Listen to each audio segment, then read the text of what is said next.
Why do so many spiritually attuned individuals, those with an innate intuition and heightened perception, end up in families that are far from perfect, ones riddled with dysfunction, toxicity, and deep hurt? You might wonder if the cosmos holds such profound wisdom, if some greater force orchestrates existence, why place these delicate spirits in such harsh environments? Yet, imagine if I revealed that this isn't an error at all. Suppose the very circumstances you've resented, the ones you've spent a lifetime fleeing, turn out to be the most vital part of your journey. Not because pain holds inherent virtue, but because the toughest ground often yields the sturdiest growth.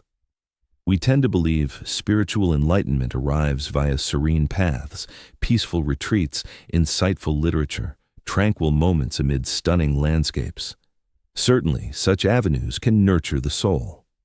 However, true transformation, the sort that rattles your core, typically emerges from trials. It arises amid adversity.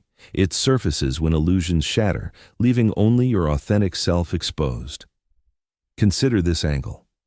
Had you entered a flawless, supportive household filled with compassion and effortless affection, would you ever challenge the status quo? Would you probe beneath the surface? Would you need to cultivate that resilient inner core, that ability to pierce through deception? Likely not. You'd drift with the tide, oblivious to deeper possibilities. In contrast, a poisonous or chaotic family dynamic offers something profoundly different. It introduces resistance. It presents dilemmas that defy conventional fixes. It thrusts you into scenarios where conforming to the norm feels utterly insane. Within that tension, that unyielding challenge, an inner spark ignites. Allow me to frame it differently. Picture a speck of sand invading an oyster. It causes discomfort. It stings. The oyster can't just expel it. Instead, it gradually envelops the intruder with nacre, layer by layer, until the once painful irritant transforms into a luminous gem. The oyster's finest creation stems from its greatest aggravation. Your troubled family served as that irritant. Through your battles, your anguish, your endless quest to comprehend their behaviors, you forged and refined qualities that those from smoother lives rarely acquire. Insight, genuine insight, not the abstract variety from pages, but the hard-won kind born from navigating survival amid turmoil. But it goes deeper still. Such environments don't merely generate obstacles, they spawn a particular breed of turmoil, one centered on distorted notions of affection. Paradoxically, this distortion becomes the portal to enlightenment. Most folks never scrutinize the essence of love. They inherit and replicate whatever their upbringing modeled. In nurturing homes, they equate warmth with connection. In aloof ones, detachment passes for bonding. They operate on autopilot, unexamined cycles repeating endlessly. Yet in a harmful family, blind adherence proves impossible. The flaws glare so brightly that imitation falters. You may attempt it initially, plenty do, but soon an inner voice rises up. It declares, "This feels wrong. This can't be true love." In that defiant instant, in rejecting the inherited script, you embark on the path to awakening. Now you must define love on your own terms. You can't lean on flawed lessons. You can't buy into the conditioning. Instead, you delve inward. You uncover love's purity, untainted by coercion, dominance, stipulations, or the debris your family layered onto it. The ordeal wasn't for suffering's sake, despite the real hurt, nor for brokenness, though scars formed. Rather, it compelled awareness, urged inquiry, demanded depths few ever plumb. Let me emphasize, this in no way diminishes the authenticity of your suffering. It doesn't excuse the wrongs inflicted. It doesn't suggest gratitude for mistreatment, abandonment, or the harms your family wrought that would utterly distort the truth. The agony was valid. The wounds were legitimate. What befell you was unjust. Reality, however, operates beyond our judgments of fairness. A sapling doesn't straighten in a sheltered enclosure. It aligns by withstanding gusts, stretching toward sunlight, anchoring firm roots against tempests. Tales. It's not gentle. The breeze is merely a force of nature. Yet without that force, a tree couldn't build its resilience. Your relatives served as that force, and you, knowingly or not, have been forging anchors that plunge profoundly into the earth, anchors deeper than what most folks ever cultivate. That profound anchoring, that profound depth, it's what equips you to perceive realities beyond the reach of others. Consider those acquaintances from smooth upbringings, ones filled with ease, comfort, and every advantage served on a platter. How do they turn out today? I'm not claiming they're awful, but frequently they carry a kind of superficiality, right? A sort of blindness to life's shadows and complexities. They skim the surface since they've never needed to dive deeper. They hold on to storybook endings because their existence has echoed one. But you, fairy tales hold no sway for you. You've glimpsed the truth hidden away. You recognize that households can turn harsh, that guardians can act out of self-interest, that affection can warp into something distorted. Gaining that insight hurt deeply, but it has rendered you authentic in ways that shielded lives never achieve. You've shed the veils of fantasy. While others dedicate lifetimes to grasping at fantasies, you lack that option. You were compelled to confront reality head-on, and confronting reality as it truly exists, that's where true insight begins. That's the spark of inner enlightenment. Let's shift to another topic now, one that could unsettle you. Because here's a tough reality to embrace. Your kin weren't merely harmful to you. Their harm stemmed from their own scars. Those scars came from their forebears' scars, and those before them bore scars from generations prior.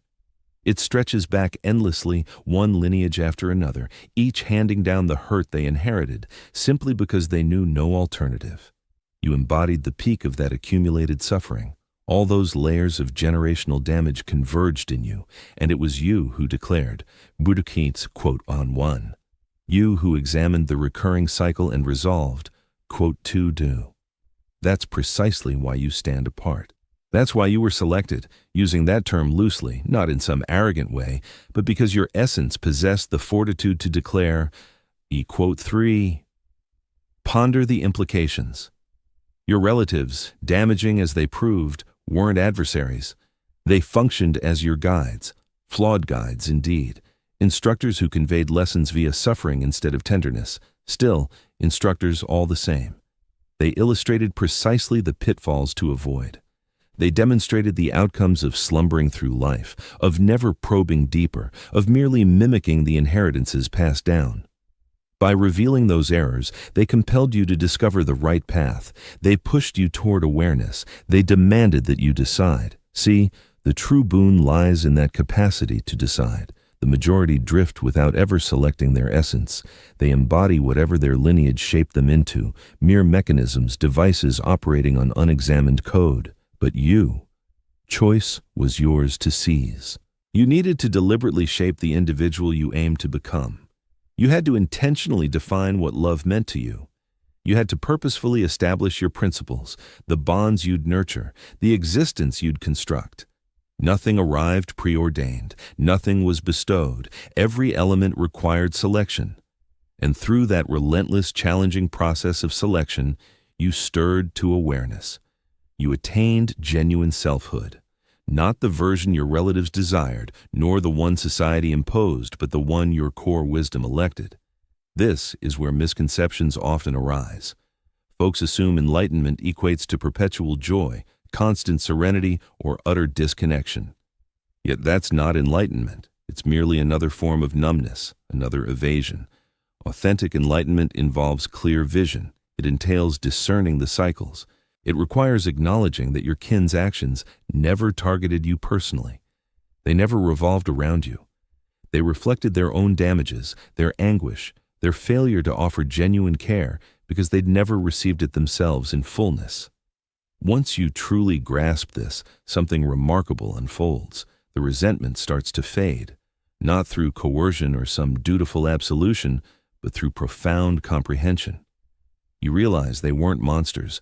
They were scarred individuals replaying their traumas, trapped because no one had ever illuminated a different route. Does this obligate you to reconnect with them? Hardly. Does it require faith in them? No way. Does it demand enduring their harm? Absolutely not. Insight doesn't equate to permitting mistreatment. Empathy doesn't equate to, you don't need to be a pushover to show empathy. It's possible to fully grasp someone's perspective and still decide to keep your distance. You can feel sympathy for their inner hurts without letting their actions harm you. These ideas aren't at odds, they're just various layers of insight. The genuinely enlightened individual gets this. They recognize that safeguarding your well-being isn't equivalent to resentment. They understand that establishing limits isn't about meanness. They realize you can hope for someone's happiness even if it's from afar. And that's the liberation that arises from growing up in a dysfunctional household. You figure out how to offer affection without clinging. You learn to show concern without letting it overwhelm you. You develop the skill to view others sharply, free from bias, since you've practiced this with your relatives firsthand. Folks from stable homes often wrestle with these concepts. They experience remorse when drawing lines. They view self-focus as egotistical. They mix up affection with self-denial, tolerating hurt, accepting harmful conduct because that's the model they grew up with. But you've absorbed a contrasting truth. You've come to see that authentic affection incorporates limits. That true affection can involve refusing. That genuine affection might require stepping back, not fueled by fury or animosity, but with a straightforward awareness that this dynamic isn't beneficial for you. And you're fully entitled to select environments that are. This represents emotional growth. This is the wisdom many pursue across entire lifetimes, and you grasped it young because circumstances demanded it. Your relatives provided an intense tutorial on what affection isn't. And through that realization, you uncovered what it truly is. Allow me to tell you something. The most spiritually attuned individuals I've encountered all endured tough upbringings, every single one. For a long time, I pondered the reason. Why does hardship appear as the shared thread in enlightenment? Eventually, it hit me. It's not the hardship itself, it's the inquiries it sparks.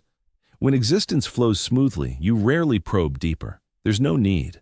But when things get tough, when they defy logic, when those meant to cherish you wound you instead, you begin posing the profound queries. Why do I exist? What's the purpose of it all? What's genuine versus facade? These inquiries are what guide toward enlightenment. Your dysfunctional relatives compelled you to voice them prematurely. They urged you to seek purpose in chaos that felt pointless. They drove you to locate affection within because it was absent from them.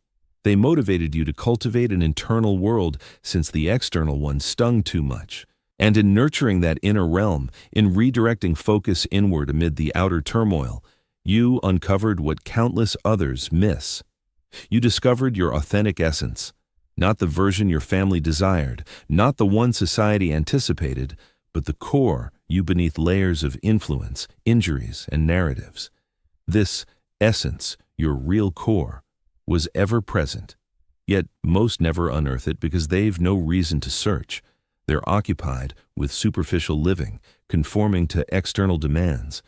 But you were compelled to delve profoundly because the surface proved intolerable. And in that excavation, you uncovered treasure. Now, consider this closing element of the insight. Your enlightenment isn't solely yours. It benefits all. It extends to your relatives, regardless of whether they ever admit it. It reaches the ancestors before you as your healing mends the lineage. And it serves future kin because you've shattered the loop. You've halted the repetition. You've declared that this chaos concludes here. This defines spiritual enlightenment. It's not superiority over others. It's not uniqueness. It's the awareness to spot cycles, the resilience to end them, and the courage to opt for change, even when challenging. Your dysfunctional family served as the shadow that compelled you to ignite your inner glow. They were the issue that turned you into the resolution. They were the puzzle that pushed you toward clarity. And the clarity you attained, the glow you revealed, it's not exclusive to you. So indeed, entering a toxic family is a blessing, not due to the toxicity's merit, but because it propelled you toward your true identity. It roused you when you might have slumbered through life. It prompted scrutiny when acceptance might have sufficed. It demanded decisions when conformity could have prevailed. And now, after that effort, after scaling that peak, after revealing that inner radiance, you embody evidence that change is achievable, that ending patterns is feasible, that enlightenment is attainable, not in spite of the trials, but precisely through them. This is the profound boon. This explains your precise placement in life, to awaken rather than endure, to heal into completeness instead of shattering, to reshape the cycle rather than reliving it. And by reshaping it, you reshape yourself.